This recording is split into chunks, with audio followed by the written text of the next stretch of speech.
नमस्कार दोस्तों फर्जी रजिस्ट्री से सावधान हो जाइए, आप सचेत हो जाइए और होशियार हो जाइए, क्योंकि दोस्तों ज़मीन आपकी है, फ्लैट आपका है और प्लाट आपका है और बेच देगा कोई और। या दोस्तों आपने अगर ज़मीन खरीद रहे हैं तो ध्यान रखें दोस्तों, वही ज़मीन कहीं किसी और के साथ तो बिकी हुई नहीं है। आपके सामने जो रजिस्ट्री रखी गई कहीं वो फर्जी तो नहीं है। आपको दोस्तों जो बंदा ज़मीन बेच रहा है क्या वो कहीं से कोई फर्जी कागज़ तो लेकर नहीं आया है। दोस्तों ये सारी टॉपिक आपको मेरे एक एक वीडियो को एक एक सेकंड को बहुत देखना पड़ेगा। दोस्तों वीडियो को स्किप ना करें, वीडियो को पूरा देखें। मैं आपको पूरा प्रोसेस वीडियो में बताऊंगा कि फर्जी रजिस्ट्री कैसे होती है। और दोस्तों फर्जी रजिस्ट्री अगर हो भी जाती है, आप इस स्कैम के शिकार हो जाते हैं, तो फिर आप कहाँ कहाँ शिकायत करेंगे, किस किस पास जाएंगे, किस अधिकारी के पास जाएंगे, ऑनलाइन पोर्टल ऑफलाइन पोर्टल पर कहाँ कहाँ कैसे आप इस्तेमाल करेंगे, कौन कौन से डॉक्यूमेंट को इस्तेमाल करेंगे जिससे आपकी फ्लैट दोस्तों वापस आ जाए, आपकी ज़मीन वापस आ जाए। दोस्तों जो भी फर्जी रजिस्ट्री आपके साथ हुई है दोस्तों वो सही हो जाए, आपकी ज़मीन आपको वापस मिल जाए। दोस्तों मेरा नाम है विपिन कुमार और मैं अंशिका असित एजुकेशन चैनल से बिलोंग करता हूं। दोस्तों वीडियो को पूरा देखें, वीडियो को लाइक कर लें, चैनल को सब्सक्राइब कर लें, तभी आप इस स्कैम से बच सकते हैं, तभी आप इस स्कैम से दोस्तों होशियार हो सकते हैं। फ्लैट या जो भी प्लाट या जो भी ज़मीन आप खरीद रहे हैं, सबसे पहले आपका फ़र्ज बनता है तहसील जाना। तहसील जाने के बाद दोस्तों आप वहाँ से अगर आप ज़मीन खरीद रहे हैं तो आप वहाँ से जिस मालिक की आप ज़मीन खरीद रहे हैं वहाँ से दोस्तों एक उसकी फ़र्द या दोस्तों खतौनी निकलवाएंगे। अगर उसके नाम पे गाटा संख्या आ रहा है तो आप समझ जाइए ज़मीन आपकी सही है। जो भी अगर आपका फ्लैट है, फ्लैट का आप जहाँ भी आपका बैनामा होता है कचहरी में, तहसील में, आप वहाँ जाएंगे जिसके नाम पर उसको दाखिल खारिज दोस्तों है और उसके नाम पर अगर बैनामा है तो दोस्तों वो ज़मीन उसी की है। अगर दोस्तों आप फ्लैट खरीदें तो जिसके नाम पर डॉक्यूमेंटेशन दोस्तों आपके पास होना ज़रूरी है। अगर डॉक्यूमेंट आप क्लियर नहीं कर पाएंगे तो दोस्तों आप इस स्कैम के धोखाधड़ी के शिकार हो जाएंगे। आंख मीच कर दोस्तों किसी के पास पैसा निवेश ना करें। सबसे पहले दोस्तों ज़रूरी है जानकारी लेना। सावधानी से दोस्तों धोखा होने से पहले अपनी सावधानी के बचाव कर लेना चाहिए। अब दोस्तों हम बात करते हैं ज़मीन अगर हमारे साथ स्कैम हो जाता है, जिन लोगों का स्कैम हो चुका है वो कहाँ कहाँ शिकायत करेंगे, किस तरह से शिकायत करेंगे। सबसे पहले दोस्तों हम समझते हैं ऑफलाइन तरीका। ऑफलाइन तरीके से दोस्तों सबसे पहले अगर जब भी हमें पता चलता है कि हमारी फर्जी रजिस्ट्री हो चुकी है और दोस्तों हमारी ज़मीन किसी और को दोस्तों कब्जा लेना चाह रहा है, तो दोस्तों जब हमें ये पता चलेगा ज़मीन हमने बेची ही नहीं है तो दोस्तों बिक कैसे गई। सबसे पहले आपको दोस्तों अपनी सबसे पहला काम है आपको अपनी जो भी नज़दीकी दोस्तों आपका पुलिस स्टेशन है, आपके जहाँ भी थाना लगता है, थाने में आप दोस्तों कंप्लेंट करेंगे।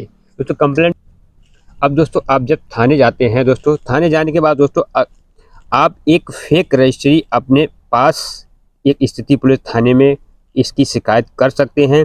आप पुलिस थाने में भारतीय न्याय संहिता की धारा 318 के तहत धोखाधड़ी बेईमानी की रिपोर्ट दर्ज कर सकते हैं। दोस्तों 318 धारा के तहत दोस्तों आप इसमें रिपोर्ट दर्ज करा सकते हैं। जिसने भी आपकी फर्जी रजिस्ट्री करवाई है, बेईमानी से दोस्तों आपकी रजिस्ट्री करवाई है, 318 के तहत आप इसमें मुकदमा लगवा सकते हैं। इसके बाद दोस्तों अगर आप उत्तर प्रदेश से बिहार के फर्जी registry inspector general of registration दफ्तर में जाकर शिकायत कराएं, वहीं आपको लेकर ऑनलाइन पोर्टल पर भी जाकर दोस्तों आप रिपोर्ट कर सकते हैं। दोस्तों मुख्यमंत्री पोर्टल हो गया या जन सुनवाई पोर्टल हो गया, आप दोस्तों वहाँ पर भी इसकी शिकायत कंप्लीट कर सकते हैं। अगर आपका प्लाट किसी के नाम पर रजिस्टर कर दिया गया है तो सिविल कोर्ट में जाकर दोस्तों संपत्ति का दावा कर सकते हैं। दोस्तों अगर आपका किसी के नाम पर दोस्तों आपकी किसी ने अपने नाम करवा ली है, आपकी ज़बरदस्ती दोस्तों आपकी ज़मीन या फ्लैट, तो आप दोस्तों इसमें सिविल कोर्ट में जाकर अपना मुकदमा दावा ठोक सकते हैं। अगर इसी तरीके से दोस्तों आसानी से फेक रजिस्ट्री की शिकायत कर सकते हैं। ध्यान में रखें कि शिकायत करते समय आपके प्लाट के डॉक्यूमेंट उपलब्ध होने चाहिए। अगर आपके पास डॉक्यूमेंट मौजूद नहीं होंगे तो आपका क्लेम नहीं कर सकते। दोस्तों डॉक्यूमेंट तो होना आपके पास ज़रूरी है, तभी आप सही साबित कर सकते हैं ये ज़मीन हमारी है। वही ज़मीन खरीदने से पहले दोस्तों ध्यान रखें ज़मीन के बेच रहा है, जो भी व्यक्ति ज़मीन को बेच रहा है उसी के नाम पर रजिस्टर की गई हो, ताकि उसके साथ आपकी कोई धोखाधड़ी ना हो। दोस्तों तो ये है उपाय जो अगर आप ज़मीन खरीद रहे हैं या आपकी दोस्तों ज़मीन बिक चुकी है धोखाधड़ी से, तो आप उसे कैसे कंप्लेंट करेंगे, कैसे उससे बच सकते हैं। दोस्तों इस चीज़ को ध्यान रखें। आज की डेट में बहुत सारे मामले आते हैं और दसियों और दोस्तों हज़ारों लाखों की संख्या में ऐसा मामला चल रहा है हर जगह।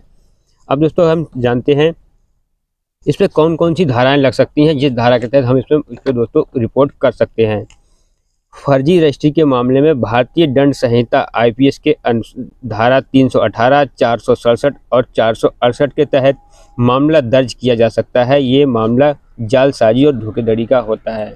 अगर दोस्तों आपके साथ ये जो धाराएं मैंने बताई हैं, इन धाराओं के तहत दोस्तों आप जालसाजी और धोखाधड़ी का मुकदमा दर्ज करा सकते हैं, और जिससे दोस्तों 7 साल तक की दोस्तों सज़ा हो जाती है इन धाराओं से। रजिस्ट्री के मामले में अपनी शिकायत कैसे दर्ज कराएंगे आप नज़दीकी पुलिस स्टेशन में जाकर शिकायत करा सकते हैं। पुलिस राज्य अधिकारी के लिखित शिकायत करें।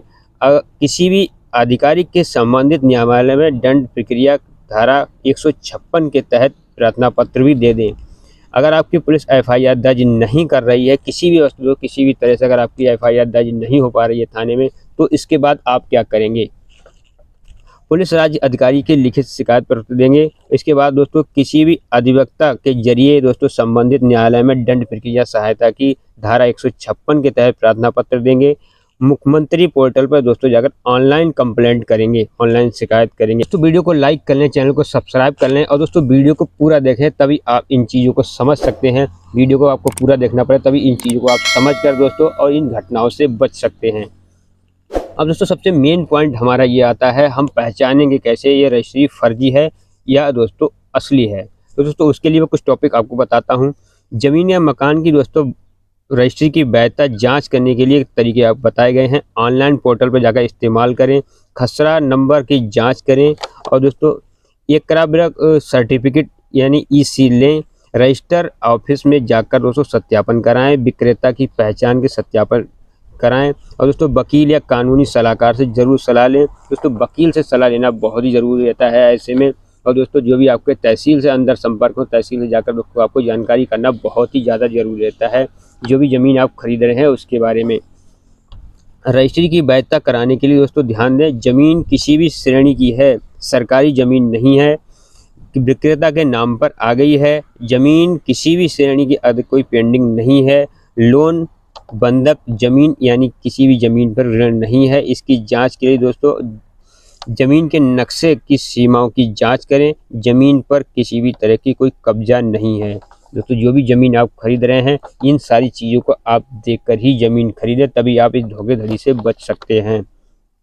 नमस्कार दोस्तों, वीडियो कैसा लगा? वीडियो को दोस्तों लाइक करें, चैनल को सब्सक्राइब करें, और ऐसी ही हेल्पफुल लेकर जानकारी मैं आपको आता रहूँगा। दोस्तों वीडियो को आपको लाइक जरूर कर लें, चैनल को सब्सक्राइब जरूर कर लें। नमस्कार।